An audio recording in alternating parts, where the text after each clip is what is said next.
Hi guys. तो यार इस वीडियो में हम देखेंगे जो हमने लास्ट वीडियो में दो प्रॉब्लम्स देखे थे ना, बेसिक कंसिस्टेंट हैशिंग के इम्प्लीमेंटेशन में। उसके दो प्रॉब्लम थे, उसको सॉल्व करने का तरीका वर्चुअल नोड्स के थ्रू। ठीक है, तो पहले तो रिकैप कर लेते कि दो प्रॉब्लम्स थे क्या हमारे, है ना। तो पहला प्रॉब्लम तो याद है कि जब हम सर्वर्स को मैप करते थे रिंग में, ठीक है, तो इक्वल पार्टीशन जो होती है वो इम्पॉसिबल है, क्योंकि सर्वर ऐड और रिमूव भी होते थे, याद है। मतलब ये इम्पॉसिबल है कि हमेशा होगा ऐसे इक्वल पार्टीशन। देख रहे हो, अनइवन डिस्ट्रीब्यूशन होता है मोस्टली। S2 और S0 के बीच में देखो अनइवनली, इतना बड़ा पार्टीशन है, इतना बड़ा रेंज है, और यहाँ इतने कम रेंज है। ठीक है, पहला प्रॉब्लम तो ये था। ठीक है, दूसरा प्रॉब्लम क्या था कि जब कीज़ को मैप करते हैं रिंग में, तो नॉन यूनिफॉर्म डिस्ट्रीब्यूशन भी तो हो सकता है ना। For example S0 S1 S2 S3, ठीक है, तीन सर्वर्स थे यहाँ पर, सॉरी S0 S1 S2 थे। और तो अब देखो S3 और S0 के बीच में कितने सारे कीज़ आ गए हैं, राइट। तो S0 पर बहुत लोड आ गया है, क्योंकि ये वाला जो पार्ट है इसका पूरा डेटा S0 में स्टोर्ड होगा। ठीक है, तो ऐसे ऐसे सर्वर्स जिन पर लोड बहुत ज़्यादा बढ़ जाता है उनको हॉटस्पॉट बोलते हैं। ठीक है, काफ़ी कॉमन टर्म है, सुनने को मिलेगा आपको आगे जाके।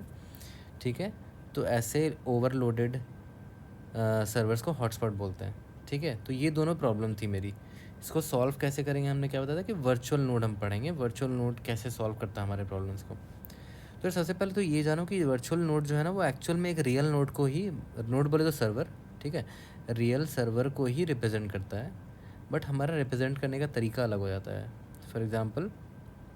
फॉर एग्ज़ाम्पल हमारा जो सर्वर, इसका कलर चेंज कर लेते हैं, हमारा जो सर्वर 1 था, ठीक है, सर्वर 1 था, इसको रिप्रेजेंट करने के लिए हमने तीन वर्चुअल नोड बनाए, S10, S11, S12। और हमारा जो सर्वर S0 था, इसको रिप्रेजेंट करने के लिए हमने तीन वर्चुअल नोड बनाए, S00, S01, S02। ठीक है यार, याद रखना यहाँ मैंने एग्जांपल के लिए 3 वर्चुअल नोड लिए हैं।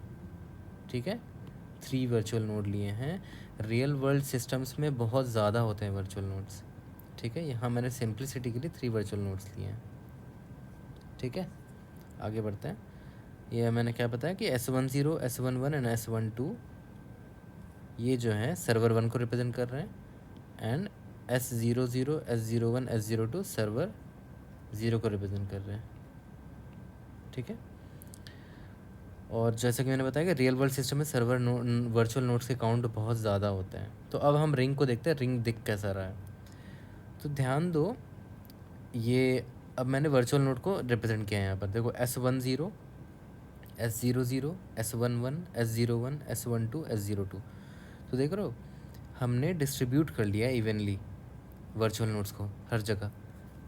ऐसा नहीं हो रहा है, पहले याद करो क्या होता था कि S1 S0 यहाँ है और S1 मान लो यहाँ है, तो इतना बड़ा पूरा का पूरा रेंज, ठीक है, S1 के लिए है ना, और इतना बड़ा पूरा का पूरा रेंज S0 के लिए है।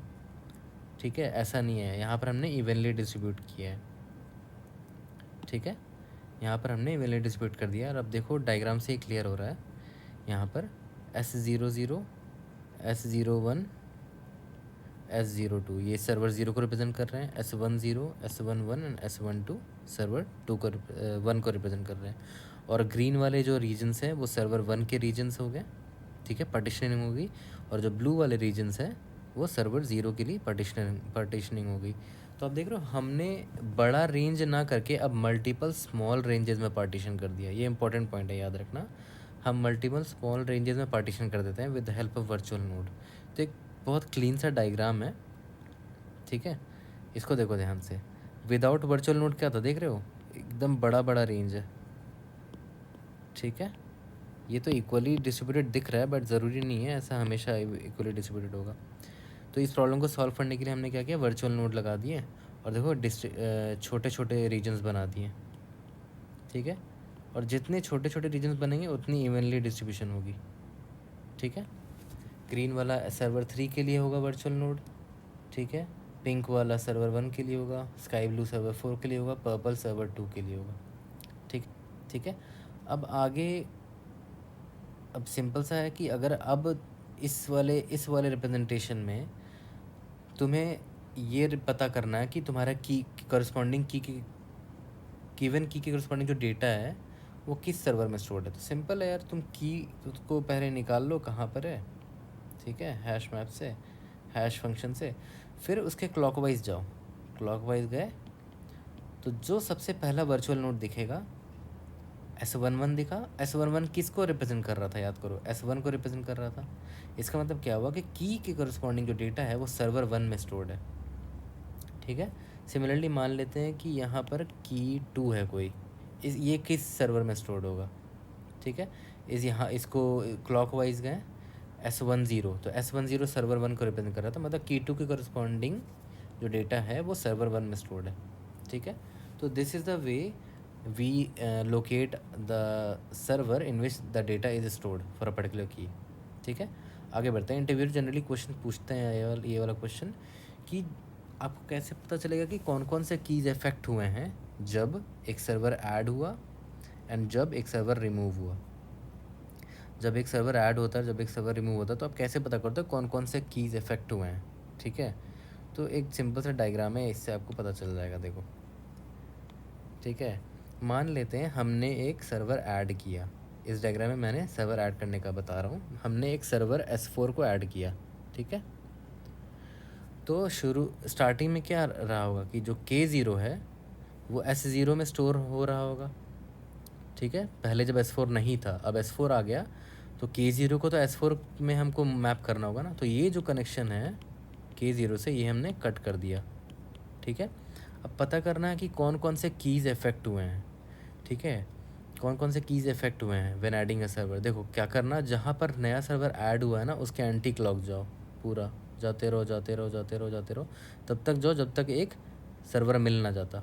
मिल गया S3, इसका मतलब क्या हुआ कि S3 के बाद जो रीजन है, ठीक है, ये S4 तक का, इतने कीज़ की रीडिस्ट्रीब्यूशन करनी होगी, इतने कीज़ पर इम्पैक्ट होगा, बस इतने ही कीज़ पर, ठीक है। इन सबको कहाँ मैप करेंगे, जितने भी कीज़ होंगे S4 पे, नए वाले सर्वर पे, ठीक है। तो इतना जो रीजन है, इतना कीज़ हमारा इम्पैक्ट हुआ है बस, ठीक है। अब दूसरा हमारा क्या था कि जब रिमूव करोगे किसी सर्वर को, या मान लो कोई सर्वर क्रैश कर गया, तब कैसे पता करोगे कि कौन से रेंज की कीज़ इफ़ेक्ट हुई है, ठीक है। तो मान के चलते हैं मेरा सर्वर 1 जो है वो क्रैश कर गया, या फिर मैंने इसको रिमूव कर दिया, मान लेते हैं क्रैश कर गया, ठीक है। तो मुझे पता करना है कि कौन कौन से जो कीज़ है वो इम्पैक्ट होंगे, ठीक है। तो यार कुछ नहीं है, सर्वर 1 से तुम जाओ एंटी क्लॉक और देखो सबसे पहला सर्वर कौन सा है, S0 है, ठीक है। तो S0 के बीच से S1 के बीच में जितने भी की पॉइंट्स रहे होंगे, जितने भी ये हैं मेरे कीज़ होंगे, वो पहले S1 को पॉइंट करते थे, मतलब दे वर स्टोर्ड इन S1। बट अब क्या होगा, S1 हट चुका है, तो इतना रीजन का जो कीज़ है they will be mapped to S2, ठीक है, जो कि मैंने यहाँ पर इससे पॉइंट आउट किया है, यहाँ पर है ना। तो ये जो रीजन है ना मेरा, कलर चेंज कर लेते हैं, ये वाला जो रीजन है, इतने कीज़ मेरे इम्पैक्ट होंगे। तो कैसे पता करते हैं, एंटी क्लॉक जाके सबसे पहला सर्वर ढूंढो, ठीक है, और जो सर्वर अभी रिमूव हुई है या क्रैश हुई है, वहाँ से वहाँ तक का जो रीजन है ये वाला, इतने कीज़ मेरे इम्पैक्ट हुए हैं, बाकी कोई कीज़ इम्पैक्ट नहीं हुआ है, ठीक है। तो यार वर्चुअल नोड में इतना ही था, एंड ऑलमोस्ट हमने कंसिस्टेंट हैशिंग की सारी चीज़ें समझ ली हैं। अब हम नेक्स्ट वीडियो में कंसिस्टेंट हैशिंग को रैप अप करेंगे, ठीक है। See you guys in the next video, thank you so much.